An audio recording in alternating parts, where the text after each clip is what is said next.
Hola, salud nuevamente. Continuando con nuestra investigación de capítulos anteriores, no somos de creer a pie junta la idea de este tipo de razas extraterrestres ya mencionadas viviendo en esas regiones del universo, pero sí nos resulta curiosa todas estas sincronías basadas en estas representaciones arquetípicas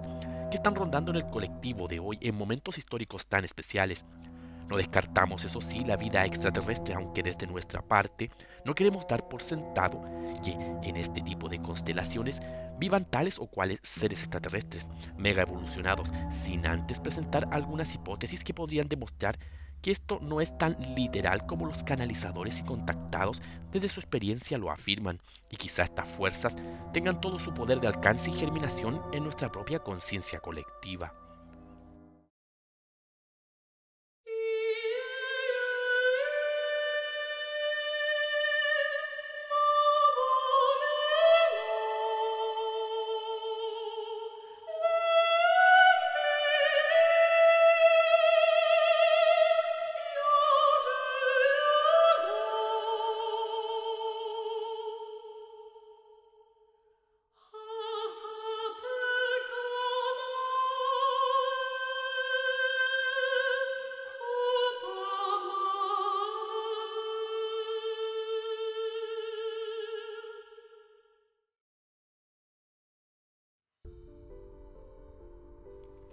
Si volvemos a la constelación de Lyra o Lira, donde supuestamente vivirían estos seres felinos que vendrían a combatir a los reptilianos que dominarían nuestro mundo, veremos en esta constelación cómo sus estrellas son soles que en su estado energético y evolutivo tienen pocas capacidades de soportar el tipo de vida semejante a como la conocemos biológicamente aquí en la Tierra. Algunas estrellas que ahí se encuentran son llamadas gigantes azules que emiten un calor miles de veces mayor que el del Sol, que están en etapas tempranas de combustión energética. También hay estrellas llamadas variables que parecerían cambiar su energía, masa y calor de manera palpitante y constante. O gigantes rojas que ya están consumiendo todo su hidrógeno condensándolo en helio en despliegues tremendos de energía de tipo fusión nuclear en su núcleo hasta que en algún futuro logren implosionar. El color rojizo de estas estrellas caracteriza el fenómeno evolutivo en el cual están atravesando este tipo de astros. El calor y la radiación que emiten estas inmensas estrellas rojas no es tan alto como la del Sol, pero aún así son millones de veces más grandes que nuestra estrella y posiblemente, según astrónomos, podría haber vida si los planetas orbitaran bastante lejos para no recibir tanta energía que los hiciera colapsar, pero aún así la luminosidad que recibirían sería muy pobre. Llama la atención, eso sí, como nuestra estrella, el Sol, está justamente en medio del desarrollo evolutivo de este tipo de estrellas, como si es este el equilibrio que se necesitara para que una vida como la nuestra o parecida pudiese fructificar de manera apta. Nótese el equilibrio sumamente especial que significa que existan estrellas como el Sol en una galaxia como la nuestra, donde la inmensa mayoría de sus estrellas son de tipo enanas azules o enanas rojas, de poco despliegue calórico y poca luminosidad y fuerza gravitacional en comparación al Sol, lo que hace escasa la posibilidad de que en este sector del barrio galáctico exista un tipo de vida de ecosistemas tan variados e idénticos a los nuestros.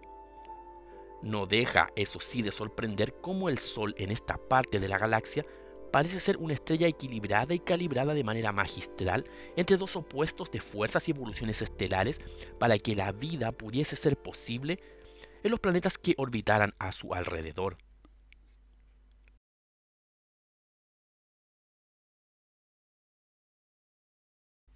Repetimos que no negamos la posibilidad de vida extraterrestre bajo ningún caso,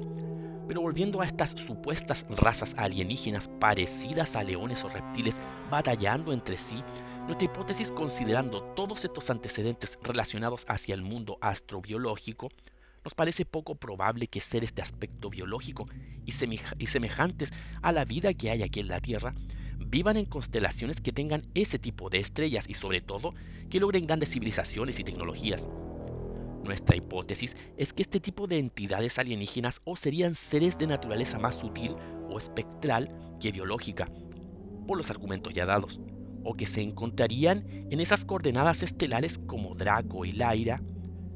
desde otras dimensiones, usando dichas entradas estelares como verdaderos portales interdimensionales. O en un sentido más esotérico y psicológico, también agregamos la hipótesis que también estos seres podrían ser seres arquetípicos que moren en el vasto universo interior del ser humano y lograrán plasmarse en algunas ocasiones en el exterior de nuestra realidad histórica, a manera de hechos históricos o míticos. Estas son las hipótesis que ponemos sobre la mesa. Está en la decisión de cada uno tomar la que mejor resuene con su saber, experiencia e intuición. Pero lo que no podemos negar es que los hechos históricos actuales y sus simbologías nos llevan de todas formas a este tipo de arquetipos y representaciones que parecen tomar cuerpo y forma y batallar entre sí, más allá de si existan o no de manera físico-biológica estos reptilianos y sus posibles rivales, los seres felinos. Su efecto en nuestra realidad humana de manera simbólica y arquetípica es innegable, y es de esto de lo que queremos hablar a continuación.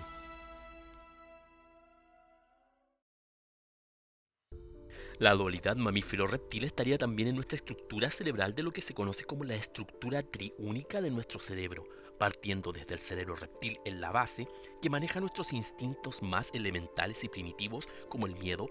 el hambre, los movimientos repetitivos, la defensa instintiva, el sobrevivir ante un peligro, etc. Luego vendría el cerebro mamiferoide o límbico, que tendría la función de estructurar las emociones, la expresión de agrado o desagrado y los vínculos de protección en manada. Por último estaría la neocorteza o la corteza cerebral más reciente en millones de años de evolución según la teoría evolutiva, que sería una especie de conquista que dominaría a las otras restantes. Nos permitiría la abstracción, la creatividad, el pensamiento abstracto, el procesamiento de información y la capacidad de manejar situaciones complejas. Esta última sería la región donde podríamos conectarnos y tomar conciencia hacia otros cerebros, hacia los otros cerebros más inferiores y usarlos para propósitos que nos ayuden a trascender nuestra mera experiencia física sensorial hacia mundos superiores. Si bien es cierto, hoy en día son muchos los neurofisiólogos o estudiosos del cerebro que reniegan de esta forma tan simple de ver al cerebro humano en tres regiones casi alienadas unas de otra. Prefieren hablar de conductas o estructuras de acciones desde diferentes enfoques de procesamiento y acciones de la voluntad, ya que son muchos los seres humanos que usando el llamado cerebro reptil pueden aprender a memorizar de manera autónoma habilidades como conducir o hacer deportes, y desde el cerebro límbico entrar en contacto con emociones y comprenderlas desde la neocorteza. Aún así, el llamado cerebro reptiliano es un concepto aún usado por la ciencia que estudia los misterios del cerebro. Lo importante es qué estructuras se logran desarrollar y hacia dónde enfocamos estos desarrollos, ya que sabemos que hay aves que sin ser mamíferos, ni mucho menos desarrollan extrañas habilidades de cortejo y de resolución de problemas como si fueran primates, y así también hay seres que parecen repetir conductas propias de animales entre comillas superiores, sin serlo. Con esto concluimos que los tres niveles cerebrales no están separados en ningún lado, sino más bien, en el caso de los seres humanos, dependerá hacia dónde nos enfoquemos para decir si nuestro cerebro ha sido poseído por áreas más reptilianas que mamiferoides o humanas. Hoy por hoy podemos ver cómo la evolución social y tecnológica humana ha tenido efectos desastrosos en el desarrollo de la corteza prefrontal, haciendo que la violencia, los movimientos y hábitos repetitivos y estereotipados, el miedo, la angustia, el individualismo, y es en ese sentido el triunfo del cerebro reptiliano por sobre otras conductas. Evidencia de cómo han manipulado nuestra conducta en el día a día para parecernos en nuestra forma de actuar, señalando este tipo de conductas más a los reptilianos que a los mamiferoides o siquiera como verdaderos humanos. Es por eso que creemos que este tipo de apariciones de elementos ligados a la cosmovisión de los seres león, como objetos extraterrestres provenientes de la constelación de Lyra, son como un símbolo o una supuesta realidad que son tan importantes ya que coinciden con eventos que están pasando en nuestro mundo, como un reconocimiento y una revolución de cambio de opuesto o de transitoriedad del poder desde una casta a otra, los llamados Illuminatis reptiloides, ligados al progresismo y al globalismo, estarían siendo desbocados o destronados por este otro tipo de facciones que reniegan de la conducta reptiliana individualista y totalizadora de estos regímenes, como el cambio político del mundo actual, el triunfo de una nueva facción versus otra, en donde aquella facción que se achaca a ser la responsable de fomentar el cerebro reptil, fomentar políticas de destrucción de la familia, de insensibilidad, de un alto sentido de individualismo y belicismo, en síntesis, de fomentar un sentido reptiliano de ver el mundo, estaría desplazándose por la acción de otra facción, aún así no menos belicosa, pero que sería su opuesto. Esto lo vemos en el gran auge de los movimientos de derecha libertarios y otros más donde su símbolo por antonomasia es el color amarillo, símbolo solar, símbolo ampliamente asociado al león como arquetipo del sol y de la realeza. Sumamos esto del retorno de las cruzadas en movimientos nacionalistas europeos o también de ultraderecha, con el fin de reconquistar la cultura europea, que las migraciones descontroladas y la islamización de Europa estarían destruyendo o poniendo en juego. Uno de los más grandes referentes de las cruzadas, un gran rey que por su filosofía, misticismo y valentía, se transformó en un referente para recuperar Jerusalén de los musulmanes y que ahora está cobrando fuerza en estos movimientos como un arquetipo central. Es nada más ni nada menos que el rey Ricardo, llamado Ricardo Corazón de León. Notamos como el símbolo tanto del león como del color amarillo son emblemas sumamente connotados para la historia de los imperios de Occidente, haciéndonos entender que aquí no hay nada nuevo bajo el sol, salvo la repetitiva pérdida de memoria histórica de la humanidad que hace que los poderosos vuelvan siempre desde sus mismas madrigueras por siglos a seguir manipulando los ciclos históricos de nuestro mundo. El color amarillo de los llamados libertarios comenzó muchísimo antes a ser un emblema que simbolizaba una casta real y sacerdotal que supuestamente tenía el don de los cielos, el oro celestial de la gracia y la protección divina. El color amarillo que dicen usar los libertarios es conocido como color amarillo vaticano y es usado nada más ni nada menos que en la bandera de la Ciudad del Vaticano. Luego el símbolo del león solar es nada más ni nada menos que uno de los emblemas más poderosos y aún vigentes de la poderosísima nobleza veneciana. Es el llamado León de Venecia, emblema que representaría a San Marcos Evangelista encarnado en la visión del Apocalipsis de los 4 seres vivientes, simbología de los seres del universo y el mundo elemental dividido en las 4 dimensiones de la materia. La nobleza veneciana ha sido expuesta por asiduos investigadores como Jorge Guerra en su serie de YouTube La Nobleza Negra, como una de las facciones más directas de los míticos Illuminati. Y quizás, según este investigador, esta familia llamada la Nobleza Negra alude a que estos serían los verdaderos Illuminati de sangre real pura que se conservan desde tiempos inmemoriales de reinado en reinado, y que estarían detrás de las grandes conspiraciones de los últimos 800 años en Occidente y de miles de años en el pasado. Antecedentes históricos breves alrededor del 1200 no pueden dejar de ser relatados para dar a conocer un poco de lo que se trata la nobleza negra veneciana. En el año 1200, como ya dijimos, después de Cristo, estos antecedentes nos hablan que desde los puertos de Venecia partían los cruzados a hacer su guerra santa contra Jerusalén y que 2 cruzadas llamadas las más infames partieron y tuvieron como antecedentes a los venecianos. Una llamada la Cruzada de la Vergüenza, en donde los cruzados, con ayuda del poderío militar veneciano, ingresaron a la ciudad de Constantinopla, ciudad que se había separado del Imperio Romano, saqueándola e incendiándola por completo. El otro antecedente, un tanto difícil de constatar del todo, es del que ocurrió con la llamada Cruzada de los Niños, donde cientos de niños desde Europa pretendían ir a las cruzadas a defender Tierra Santa, impulsados por llamados papales y místicos y obispos para tal empresa. Una vez llegados a Venecia en su caravana, los niños fueron vendidos como esclavos al mejor postor por mercantes y soldados venecianos. El león alado es también un arcano símbolo tanto para lo que fue el imperio de los persas, como para sus antecesores los babilonios y así más atrás hasta los sumerios.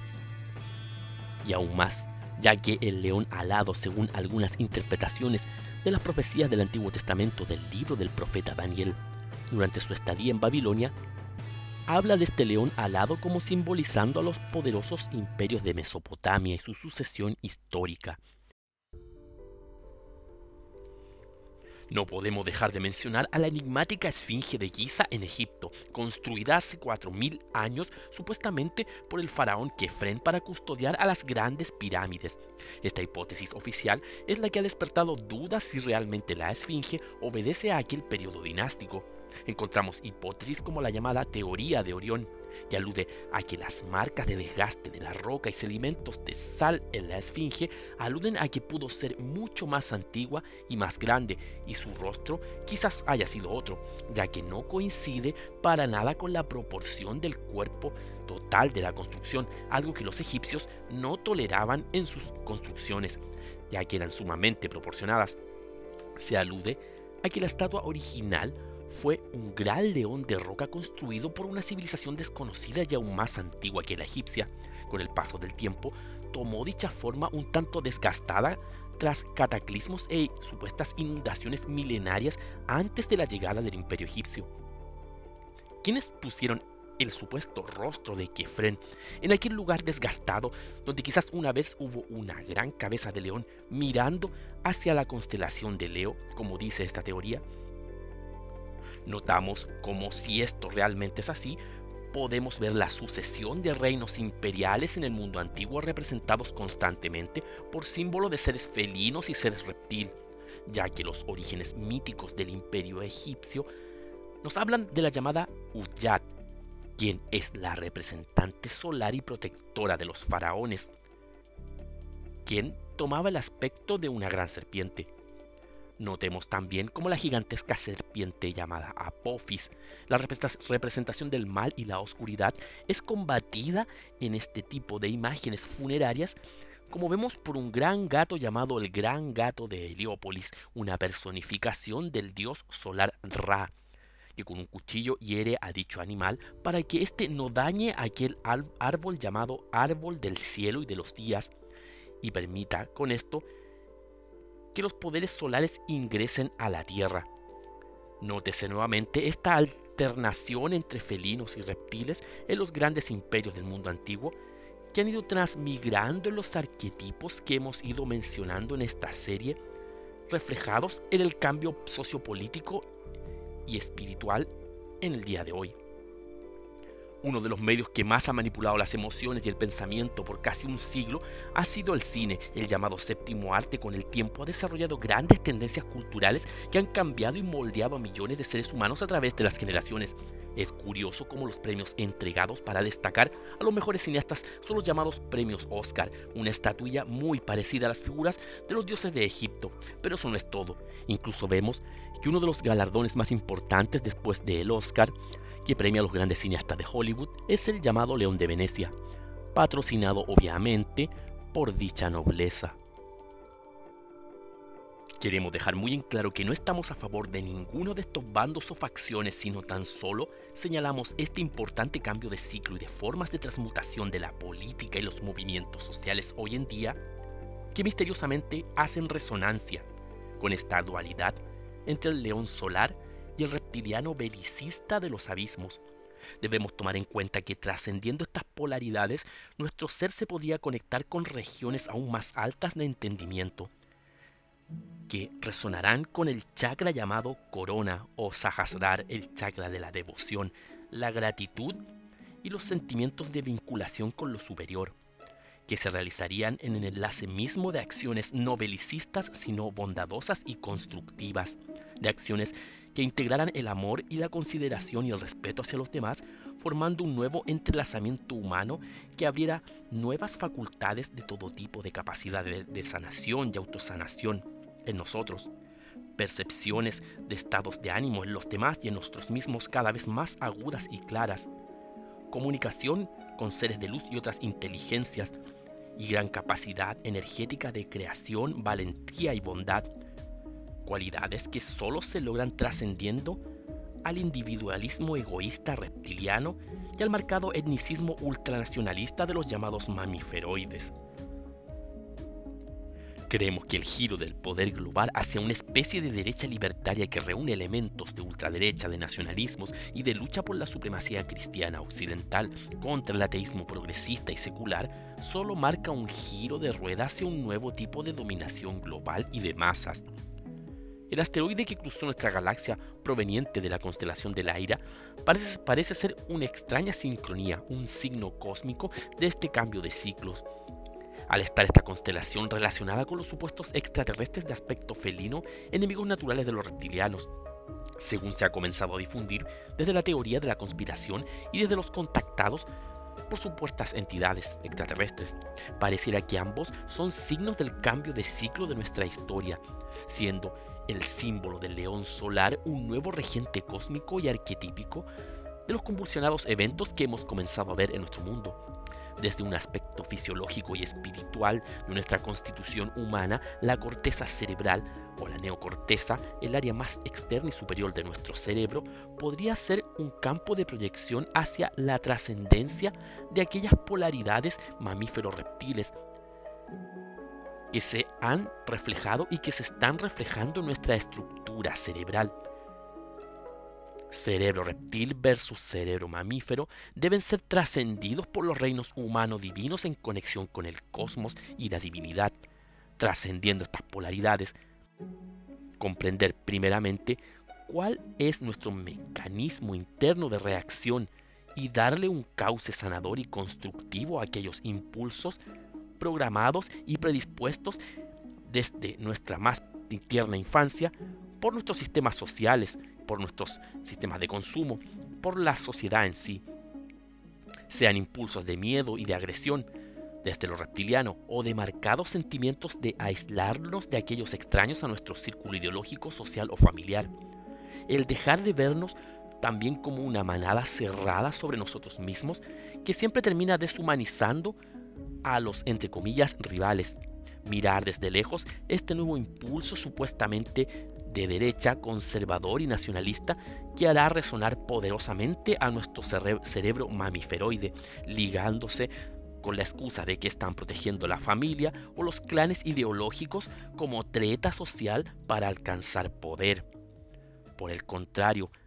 habrá que tomar conciencia que la humanidad es una sola conciencia, un solo ser que es reflejo mismo de la divinidad, y es ahí donde desde el amor y la bondad puede manifestarse con todo su poder y magnitud. Si te gustó el video, suscríbete y comparte, dale like y presiona la campanilla y así podrás saber en qué momento estamos subiendo nuevo material a nuestro canal. Quedan todos invitados a nuestra fanpage de Facebook, donde estaremos subiendo material adicional y complementario a nuestros temas aquí presentados todos los días, además de muchos otros contenidos. Esperamos nos hagan saber sus dudas y consultas y obviamente sus sugerencias sobre los temas presentados y aquellos temas que deseen que nuestro canal investigue. Los esperamos, un fuerte abrazo y nos vemos en el siguiente video.